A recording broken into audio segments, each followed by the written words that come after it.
ಡಿ.ಕೆ. ಶಿವಕುಮಾರ್ ಅವರು ಈ ಪಾದಯಾತ್ರೆಯನ್ನ ಹಗರಣಗಳನ್ನ ಮರೆಮಾಚಕ್ಕೆ ನಂದೆಷ್ಟು ಆಸ್ತಿ ನಿಂದೆಷ್ಟು ಆಸ್ತಿ, ನಮ್ಮಪ್ಪನ ಆಸ್ತಿ ಎಷ್ಟು ನಿನ್ನಪ್ಪನ ಆಸ್ತಿ ಎಷ್ಟು, ನಮ್ಮ ತಾತನ ಆಸ್ತಿ ಎಷ್ಟು ನಮ್ಮ ಮುತ್ತಾತನ ಆಸ್ತಿ ಎಷ್ಟು, ಹಿಂಗೆ ಓದ್ತಾ ಇದ್ದಾರೆ.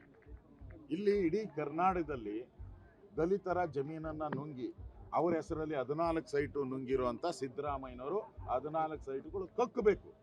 ಅವ್ರ ಹೆಸರು ಹೇಳ್ಕೊಂಡು 300-400 ಸೈಟ್ ನುಂಗಿರುವಂಥ ಅವರ ಬೆಂಬಲಿಗರು ಮೂಢ ಹಗರಣದಲ್ಲಿ ಅದನ್ನೆಲ್ಲ ಜನಗಳಿಗೆ ಸಿಗಬೇಕು. ಇದು ನಮ್ಮ ಹೋರಾಟ.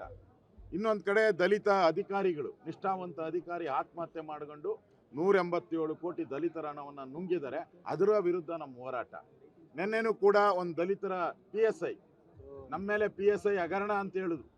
BJP PSI ಹಗರಣದಲ್ಲಿ ಭಾಗಿ ಅಂತ. ಈಗ ಅದೇ PSI ಟ್ರಾನ್ಸ್ಫರ್ ಅಲ್ಲಿ ಕಾಂಗ್ರೆಸ್ಸಿನ ಹಿರಿಯಕ್ಕನ ಚಾಳಿ ಮನೆ ಮಂದಿಗೆಲ್ಲ ಅನ್ನೋ ಏನು ಗಾದೆ ಇದೆ, ಸಿದ್ದರಾಮಯ್ಯನವರ ಚಾಳಿ MLAಗಳಿಗೆಲ್ಲ ಆಗ್ಬಿಟ್ಟಿದೆ.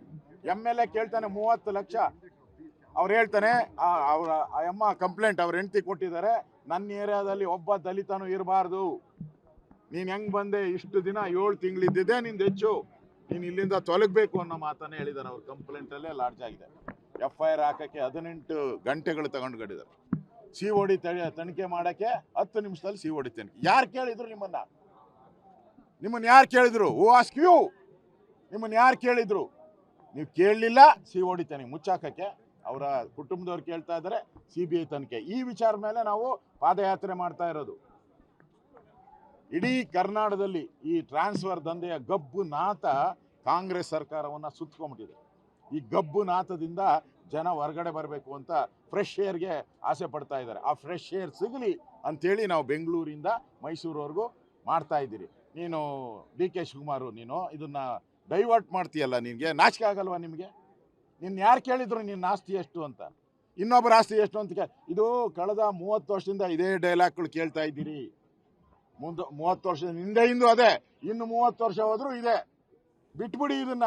ಇದು 60 ವರ್ಷ ಹೋದ್ರು 100 ವರ್ಷ ಹೋದ್ರು ಮುಗಿಯಲ್ಲ.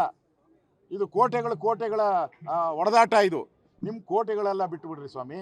ಬಡವ್ರ ಕೋಟೆ ನೋಡಿ, ಬಡವ್ರ ಮನೆ ನೋಡಿ. ನಾವು ಹೋರಾಟ ಮಾಡ್ತಾ ಇರೋದು ಈ ಮೂಢ ಹಗರಣದಲ್ಲಿ ನುಂಗಿರೋದು, ದಲಿತರ ಜಮೀನನ್ನು ನುಂಗಿರೋದು, ದಲಿತರ ಸೈಟನ್ನು ನುಂಗಿರೋದು, ದಲಿತರ ಹಣ ನುಂಗಿರೋದು. ಇದಕ್ಕೆ ಹೋರಾಟ.